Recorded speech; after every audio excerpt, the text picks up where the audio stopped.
right south of Bruton. They're starting sugar beet harvest. This warm weather has delayed the process, I'm sure, but you can see they're loading the semi here, and once they get the fields open, they'll be driving semis right alongside, but probably keeping this big cart for a reserve so they run short of trucks, they can keep the lifters going. So as you can see, it's quite a process here.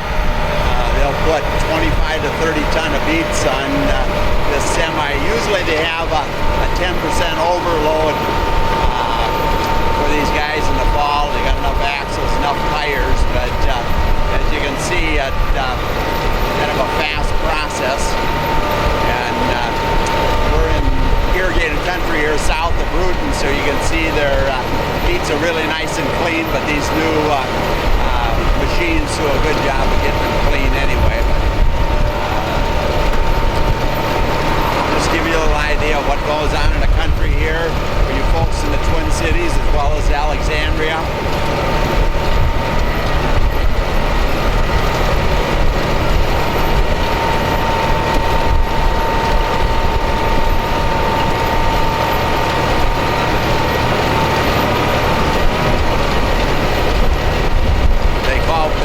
Chain there for way for the dirt and to fall out.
Over there? At the boss?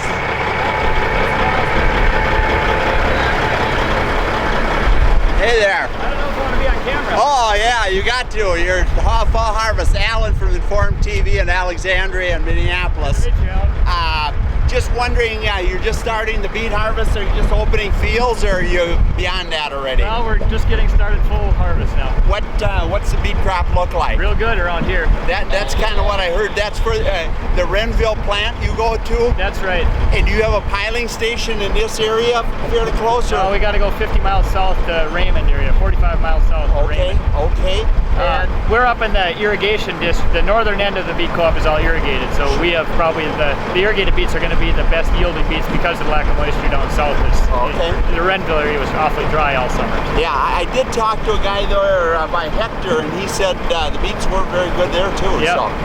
As late as we put them in, we planted them almost a month later than last year, and they still look as good or better than last year. Okay, I'm going to turn a little bit and get to your operation in the background here. What kind of tonnage do you think you're pulling off a field like this? 30 plus, I think. Okay, so. That's they look very good. Real There's good, no question about that. What are you running? An 8-row lifter, 12-row lifter? 12-row lifter, okay. Yeah. 12-row And you run 112, 24 hours, or That's what right. do you run? Yep. Okay. Yep. How many acres of beets you guys got? About 1,200. Okay, and you're Anderson Farms here? Yep, that's right. Okay, very good. And will you run your cart all the time, or just when it's wet? Yeah, it makes it a lot easier. Is that kind of reason you're running it today? You had That's enough right, rain? Yeah. And to open up the fields, these fields were just opening up, so that helps that. Okay, very good. Yep. Nice to talk to you, sir. Yeah, thank you. Take care. Yeah. Where do you say? We give you guys a little idea how the operation works here, and they got a 12-row lifter and what we used to call a wheel machine, and for cleaning. I used to have an 8-row lifter, but in fact they raise about the same amount of acres I used to raise, 1,200 some. And it was kind enough, Anderson Farms here said, go out and follow around. So we're gonna do that. Give you a little idea, a little bouncy as they say, but 12-row lifter doesn't take very long to load a 30-ton truck.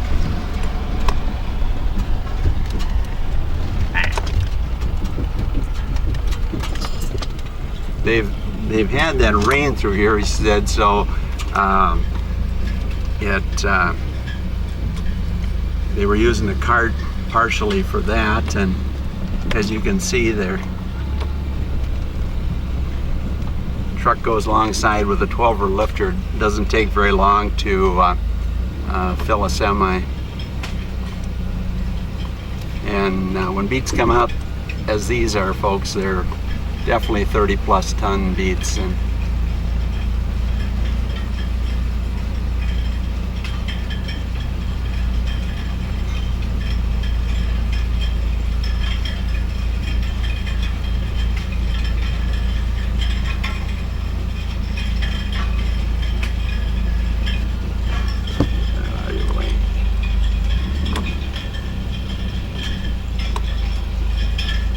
I presume they're running a 10% overload permit, so it'll be a 88 to 90,000 pound rig and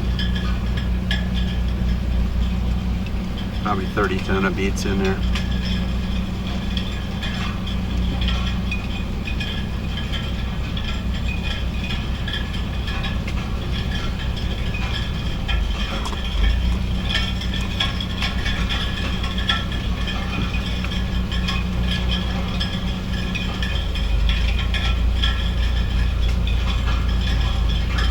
They run a topper first to get the leaves off them, and they'll crown them as well to get the top of the beet that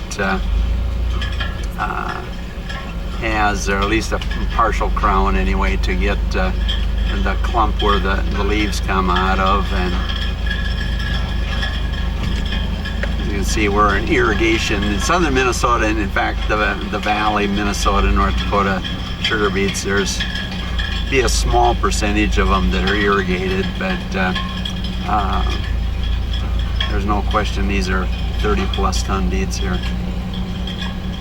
In the dry land, we used to think 20 ton was good back in the 80s and 90s, and you'd get 25 once in a while, but these guys are, I think southern Minnesota averaged here a year or two ago like 27 ton.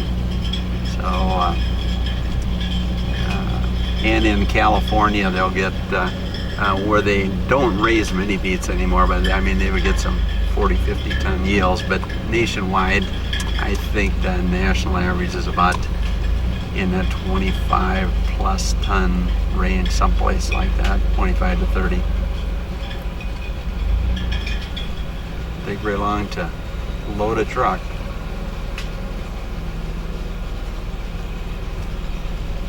These pilers, what he was talking about, most of them will take both end dumps and side dumps, and I presume, I haven't been in a beet country for years, but I think most of them are still side dumps.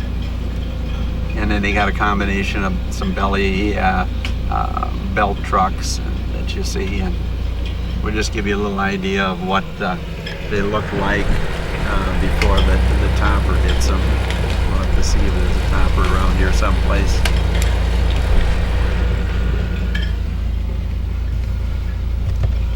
But that is definitely, I would say these beets are definitely 35 plus. I mean, to get them out that ramp, that would be my guess. I mean, they got a terrific crop in here. Right south of Bruton. We're about 2-3 miles south of Bruton, I think. As they say, I know where I'm at. I'm just lost at the moment.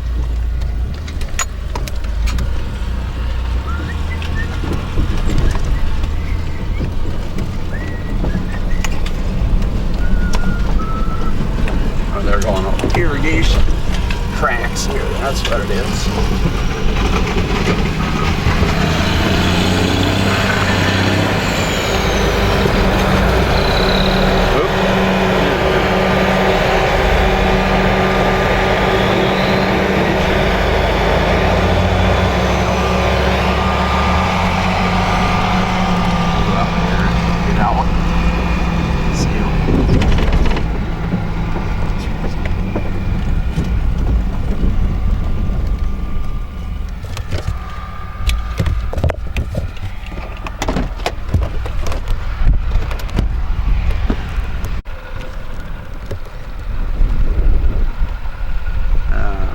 just give you a little idea of what I was referring to as crowning the beets, get the clump off where the leaves come out, and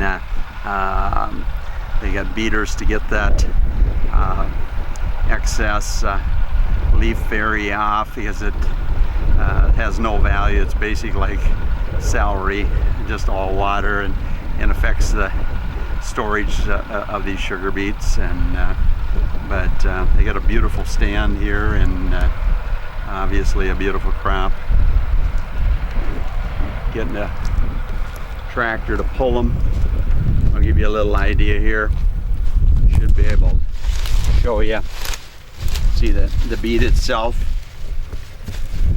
You see right there, my hand. You see that where the leaf mechanism is here. They want that off. Always did, for good storage. And see that, what they call a crown. They want that knocked off best they can.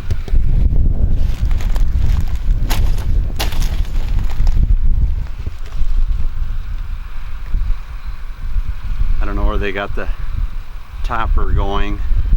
We'll see if we can locate it.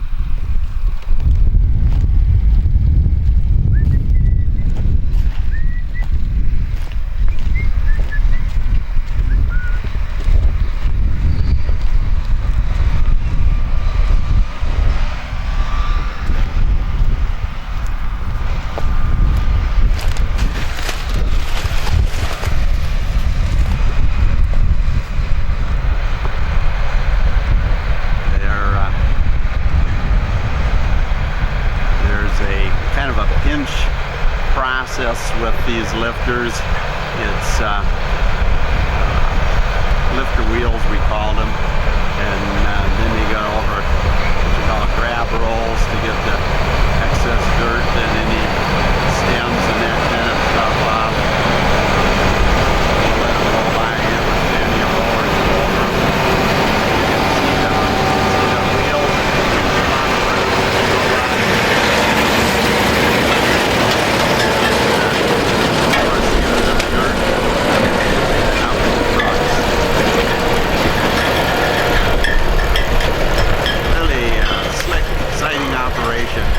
And then you run it 24/7. Don't stop.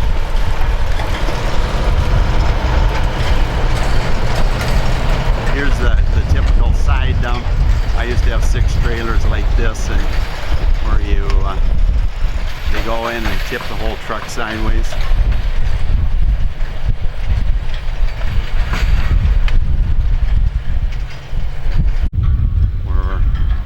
See the water tower on Bruton, I guess that's how close we are to town. Focus in on that. See, he's pulling the truck without a chain. He's got a deal that just grabs the hook in the front of that truck and goes. And I should have got there quicker, but I was trying to see this topper. But slick operation. See, he just dropped that hook, and the truck is free now to run down the field.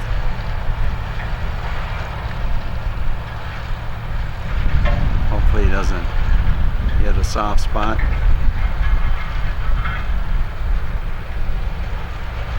In the farming game, somebody's always got to jump the fence.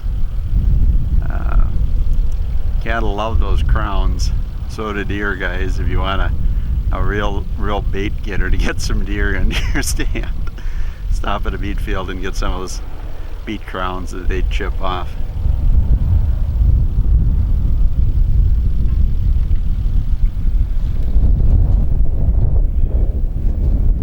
And as they say, you want to make those cattle loose as a goose, let them get in some beet tops and crowns. In fact, out west they used to graze beet fields, and they lose a certain percentage of the calves to choking on crowns.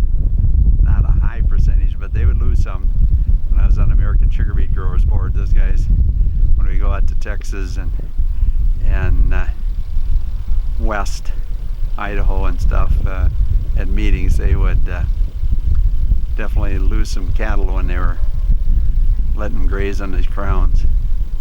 These are just ones that jumped across here, but a little strip of pasture in the middle of nowhere. We'll give you a little idea of what they refer to as a topper. Obviously on the side they've already passed it, but we'll see when he pulls out what kind of setup they have behind this machine, as far as probably 3 rows of flails flipping on 3 lines of shafts and a crowner mechanism on the back.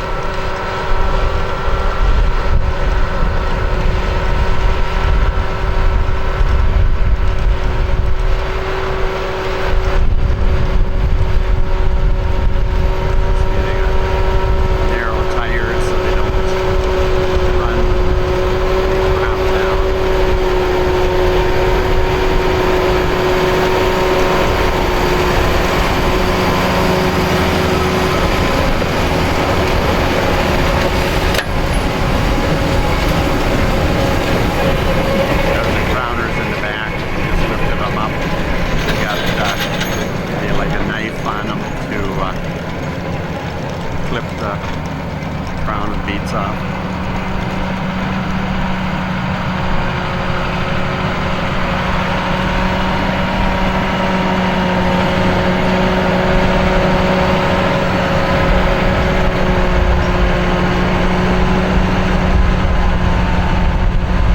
Let it down. Alloway, I assume they're still made apart, but I don't even know. Crowners down and they'll kind of bounce across, and you see the flails going inside there. Okay, they got rotary crowners on these. See how they got a disc, turning disc. In the old days used to have a flat, but they're doing a nice job of crowning.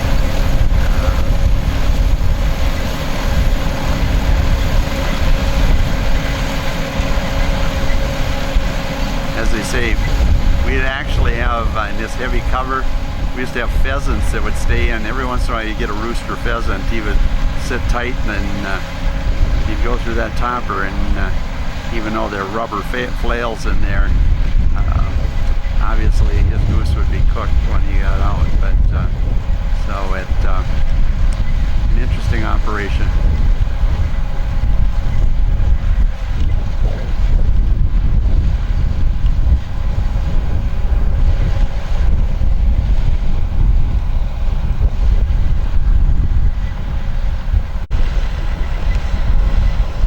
Alan Roebke reporting near Bruton, Minnesota, watching sugar beet harvest as they get into full pile. Actually, they're about a week late. This warm weather, as far as the sugar beet guys are concerned, is something they don't like to see. They got to get that temperature down so these sugar beets are cool enough to put in those huge piles. You'll see, and hopefully if we get enough advertising money, we can show you some of that stuff this winter as well, or fall combination. Maybe even get in a sugar plant or 2. Alan Roebke reporting south of Bruton for Informed TV. We just give you a little idea of what they're doing here. They're what they're calling opening the field here, the land, and they'll have that cart stay behind so it doesn't run beets down, and then it'll just pull under when the tank is full on that lifter. And then they run what you call turning in on one land, and you'll lay it out where the other land you'll go around where the elevator there that sticks out that you watch beets go in the truck. It's called the elevator. And one time you go, you'll open a land inside, and then you'll move to around the other way.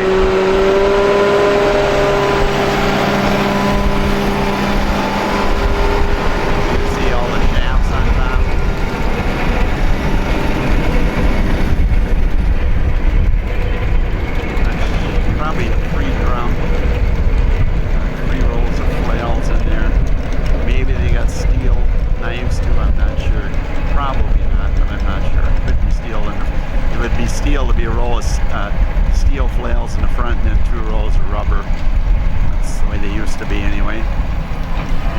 now how he tracked behind and then he pulls under the lifter, and they'll dump that small cart on the lifter, and then he'll pull ahead again. And this 12-row lifter, I would think they'd bring the truck back, or maybe with that cart. It's muddy out here. They've had some pretty good rains here, even on this late soil. So, but just giving you a little idea of some of the process to put sugar on your table. And these factories are owned in Minnesota and North Dakota by the farmers. And so, just to give you a little idea what's going on here in outstate Minnesota. You people listening to Informed TV off the IDS, or in Alexandria Lakes area. Alan Roebke reporting for Informed TV.